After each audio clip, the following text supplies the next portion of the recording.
The Book of Mormon is, without a doubt, the worst religious text I have ever read. Welcome back, everybody, to another edition of Adam's Fall. One of the biggest causes of unhappiness and dissatisfaction in my life is unmet expectations. When you don't get something you want or expect to get, what can that cause? Well, sometimes a lot of people cause sadness, anger, depression, anxiety, disappointment. One of the most disappointing things in my life, interestingly, was Star Wars. So I grew up in the 80s. I saw Return of the Jedi 3 times in the theaters. And of course, we know later that George Lucas came out with additional films, and then unfortunately Disney came out with the last set of films. And with each release, my disappointment grew. And why did it grow? Because I had expectations. I thought they were going to be as nostalgic, as great as I remembered the original ones. Of course, I was only about 8 years old when I saw Return of the Jedi, so it was truly magical, especially for a young boy at that time. So my disappointment was inevitable because of the high expectations I had created. And so one of the inspirations actually for this learning that I have about expectations and how it can set you up for disappointment is actually from Tony Robbins. And Tony Robbins and other self-help guys I was interested in when I was in my nihilistic phase after I left faith. Of course, you start searching for other pathways of meaning and ways to help yourself and have direction in your life. And so he came up with this phrase about trading expectation for appreciation. So let's listen to Tony Robbins' short clip here about expectation and appreciation. Trade your expectations for appreciation and your whole life becomes a miracle. Trade your expectations for appreciation and your whole life becomes a miracle. Because all things you're expecting, if you don't get them, you're upset. But if you don't expect them and you just appreciate what's there, everything's wonderful. So I love that quote from Tony Robbins in that when we trade our expectations for appreciation, things get a lot better. And it's in this vein that I came across a recent video from Heliocentric. And Heliocentric is an atheist. I think he was a former charismatic Christian who, quote, deconstructed Christianity and became an atheist. And so apparently, Heliocentric, the atheist, read the entire Book of Mormon, which is quite a feat. It's not a short book, around 500 or so pages. Clearly, Heliocentric had a lot of expectations about the Book of Mormon going forward. And a lot of people do about Mormonism. They've heard about supposedly the space opera, the sci-fi part of Mormonism, about gods and polygamy. And so they think that reading a Christian Mormon text is going to be like that. The Book of Mormon is not some hallmark of high fantasy or a sci-fi trilogy or the best constructed novel you've ever read or Dostoevsky or any of the things you would expect from the highest of literature. And it's not books of poetry. It's not Lamentations. It's not Ecclesiastes. But what it is a book that encourages you to be like Jesus. So I wanted to review some of Heliocentric's unmet expectations just to get a little more idea of how unmet expectations going into something can really set you up for disappointment. Ladies and gentlemen, in just a moment, I'm going to have a gaggle of lesbian OnlyFans models come out here, strip down naked, drink black coffee, and read every single cuss word in the Merriam-Webster dictionary. And that's going to happen in 3, 2, 1. Cool. Now that my Mormon audience is gone, I want to talk to you guys about the Book of Mormon.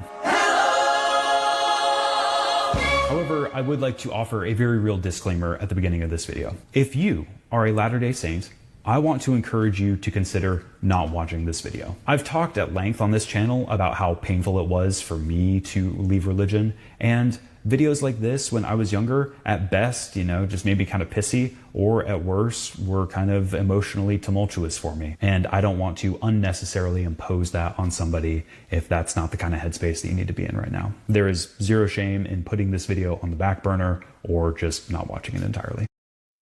And I would agree with Heliocentric here. There is no reason to continue watching this video if you are a faithful Latter-day Saint. If you're not in that headspace, I'd say this video is very well done, but it does have some challenging issues for the Book of Mormon.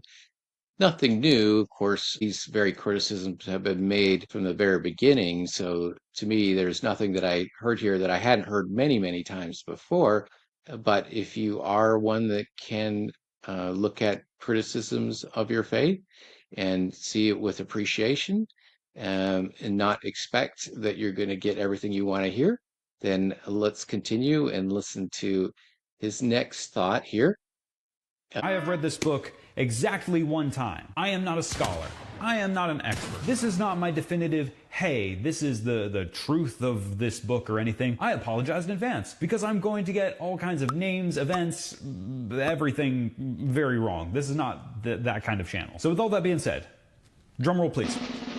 The Book of Mormon is without a doubt the worst religious text I have ever read. Jared, hey Jared, can you read? Now, I'll give you some caveats there. It is not the worst religious book. However, it is definitely the worst primary religious document that I have ever read. So I'm comparing it to things like the books in the Old and New Testament, the Quran, early Christian epistles, and the gajillions of Gnostic Gospels. Mark Twain famously said that the Book of Mormon was chloroform in print, as in it was basically like anesthesia. Okay, so pretty straightforward from Heliocentric there. He calls it the worst primary religious text he's ever read.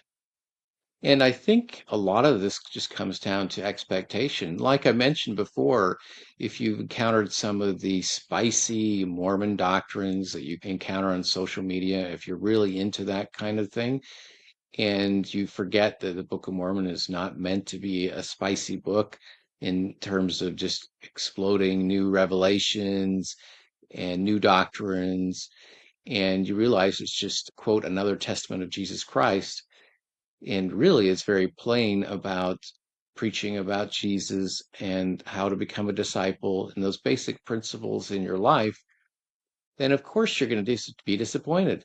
And so what I'm encountering here or perceiving from Heliocentric is that he had major expectations that this book would be something totally different, would be totally eye-opening, and his expectations were not met. And so hence, this is one of the worst religious books he's read, especially primary religious books. So this is often an issue when you don't have your expectations met, as I've talked about before. And so Heliocentric is really expecting all these cool things to happen, and it doesn't necessarily happen, so he's disappointed. According to Joseph Smith, these plates reflect ancient writings that were written between the years 600 BC and 400 AD, roughly, thereabouts. So the story is that Lehi, an ancient Israelite, left Israel with his family, built a boat, Noah style, and came to the Americas. From Lehi's lineage come two nations, the Nephites, yay, good guys, woo, and the Lamanites, boo, bad guys, boo, yuck, blah, boo, boo. And the bulk of the Book of Mormon is just about these two nations duking it out. And the Book of Mormon endlessly just regurgitates the same cycle that happens between them. So the Nephites are the good guys, they're the, God-fearing Jews, I guess, and the Lamanites are the bad guys because they do bad stuff, and so the Lord raises up the Nephites to go and slaughter the Lamanites, and then they get all their plunder and crap, and so then the Nephites get super arrogant because, oh sweet, now we're rich and proud and awesome, and then God humbles them because he lets the Lamanites come back and dash them to pieces, and then it's the most annoying, Sisyphean task. It's just lather, rinse, and repeat. The Nephites win because God was on their side, and then the Lamanites lost because they sucked. So this battle between the Nephites and the Lamanites lasts for hundreds and hundreds of years. So I actually had a good laugh. This video is extremely well done. It is very entertaining. Heliocentric is a very entertaining individual, a lot better than me at this. And of course, if you read the Old Testament, it's nothing but the same thing. You know, if you read religious texts, they shrink the stories down to the salient points. So if you read the New Testament and the Gospels, you wonder, why isn't there so much more? Surely a lot happened. And we learn from John that if all the words could be written, they would fill the entire world.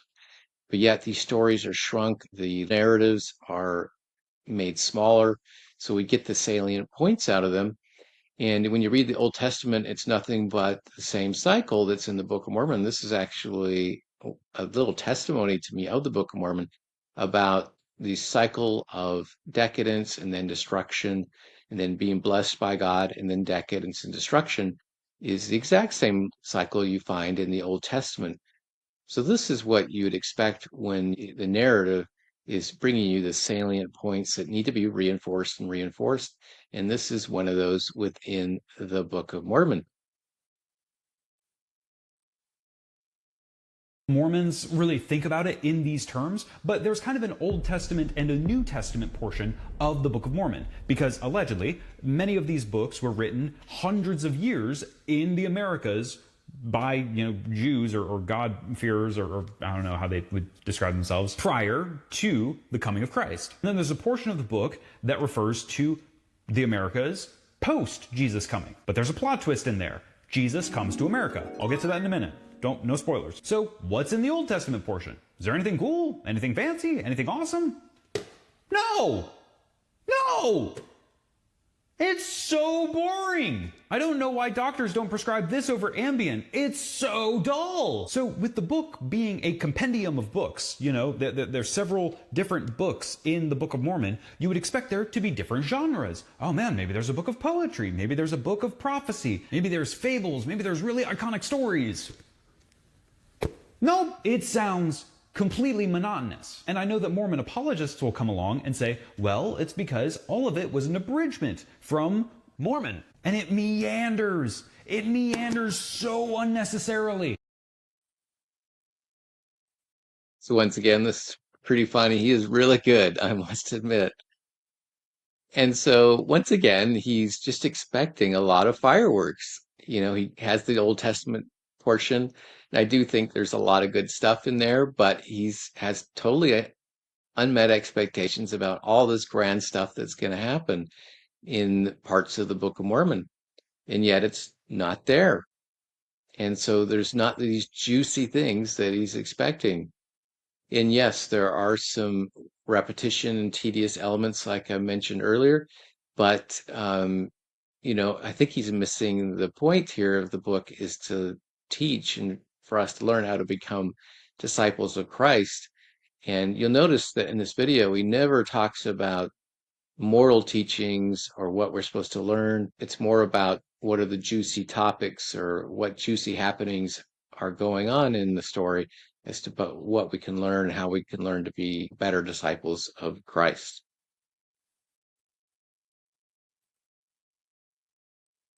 I'm going to do my best, Book of Mormon impression. Yea, verily I say unto thee, that Jared drank the diet cola.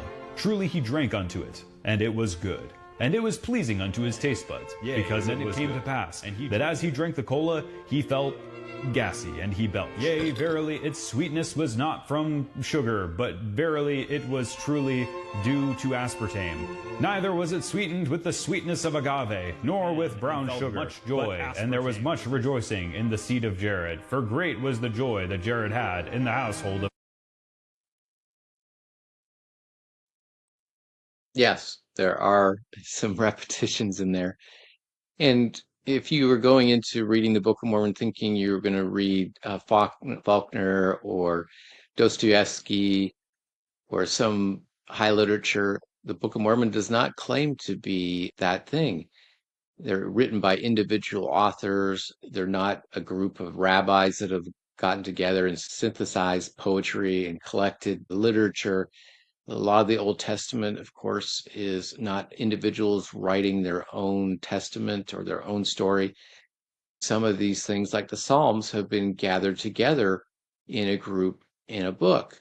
Now, this is not what the Book of Mormon claims to be. Most of the authors are writing from their own perspective, and where there's interjection, it's from Mormon, who is gathering the books together. But I can understand that if you have that expectation that you're going to read the ultimate book with the best prose ever written, that the Book of Mormon will be a letdown.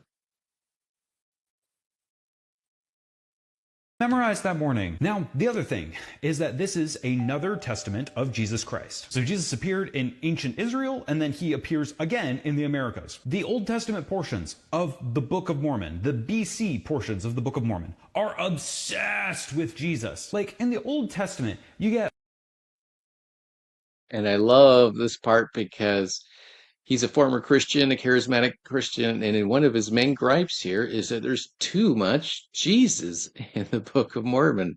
In fact, there's Jesus in the Old Testament of the Book of Mormon. And naturally, if you read the Old Testament, yeah, there are messianic prophecies, but it's not so clear. And one of his main comments here in the video is that it's very specific in the Book of Mormon version. I always think about the New Testament and then compare it to all the Christian churches that are around. If you were to look strictly at the words that are in the New Testament and compare them to all the different ways Christianity is practiced, you would go, how does that compare to the scriptures? Is there divine simplicity? Is there the Trinity? Is there perpetual virginity? Are there icons? Are all the different styles of churches, the crosses? Are all these things found in the New Testament? Well, no, these are all things that have developed over time. And so if you're looking to compare the Old Testament and say that a different group of people who left Jerusalem would have to exactly match in their beliefs what is written in the Old Testament, I don't think that's how reality works. Everybody has their private interpretation. And so is it impossible that they would have some more understanding about Christianity? Maybe, maybe not. You don't have to believe that. But I do find some magic, some hope in the cosmic vision of Christianity that is exemplified in the Book of Mormon. That cosmic Christ is available to other people. And so it's a very totalizing vision of Christianity.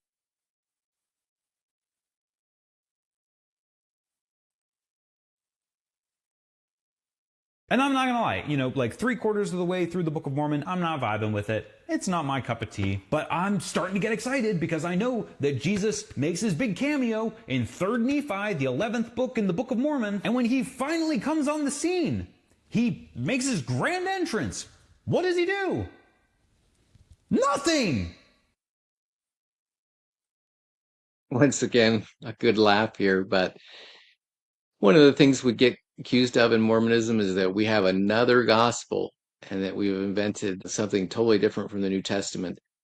And one of his big gripes here is that when Jesus appears in 3rd Nephi on the American continent, he just teaches the plain gospel that he taught in the New Testament. So once again, his expectations were not met. He was hoping, and he goes later into this, that there'd be spicy new elements of his story. There'd be some grand new revelations. But no, the gospel is the same. There is no new gospel. And what you find in the Book of Mormon is the same gospel that you would have in the New Testament. There's no spicy secret gospel. And Heliocentric is disappointed that he hasn't found that new version of the gospel or new details about Jesus. So once again, this just shows how his expectations weren't aligned with the text of the Book of Mormon.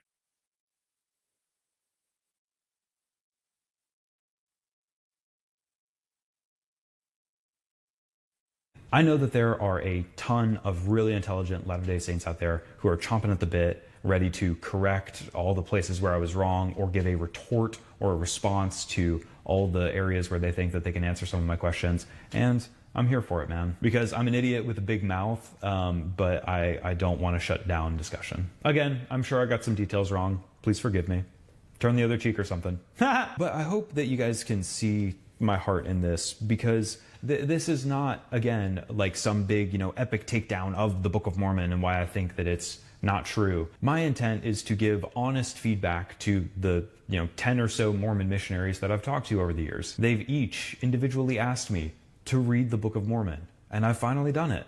And I feel like I can't continue to have a productive and healthy conversation with them unless I first air out my list of grievances about what I really think about this thing. This feels so bizarrely weird to say, but over the past maybe 2 years, I've really developed a love for both the Latter-day Saint and ex-Mormon communities for like very different reasons, but I appreciate and value them both. And I hope that in, griping about some parts of this book, I'm not advocating for people to bully or crap on Mormons. I've got some hangups with this book, but I've consistently had really wonderful encounters talking to my Mormon neighbors. And I would love to continue those conversations. And so that's toward the conclusion of this video. And I think that's where I'd like to focus a little more time in that, when I read the novel Brothers Karamazov, there's a part where Ivan is a character as an atheist, and he goes into a long explanation about the problem of evil and how it's unresolvable. And Dostoevsky, instead of directly answering the problems that are posed there, brings an example of a faithful monk who goes about serving and living a Christian life, loving and sacrificing, and has hope, and has so many great qualities in his life. And so, yes, can Heliocentric point out issues with the Book of Mormon, things he doesn't appreciate? But what are the fruits of the Book of Mormon if you read it and you listen to its actual teachings? You notice in the video, he doesn't talk much about the actual teachings, what you can learn about how to live and how to follow Jesus. If you do those things, much like you will with the New Testament, you will become a happier and better person more willing to sacrifice and love and help each other, be a better father, wife, mother, and all around just a better person that is more Christian. And so when I decided to return to the LDS Church, it wasn't because I'm going to defend the historicity of the Book of Mormon or try to be an apologist, but because I found the fruits were there. There were good fruits. And when I follow the wisdom, the teachings, and become part of the community, I found I'm edified and I've become a better person. And so that is why I enjoy the Book of Mormon. Not because of its eloquent prose all the time, although it does have that. It does have poetry. It has a lot of beautiful things in it. It's because it does make me a better person, closer to Christ when I read it. So I look forward to your thoughts on this very interesting video from Heliocentric. Please leave a comment, and I'll see you in the next video.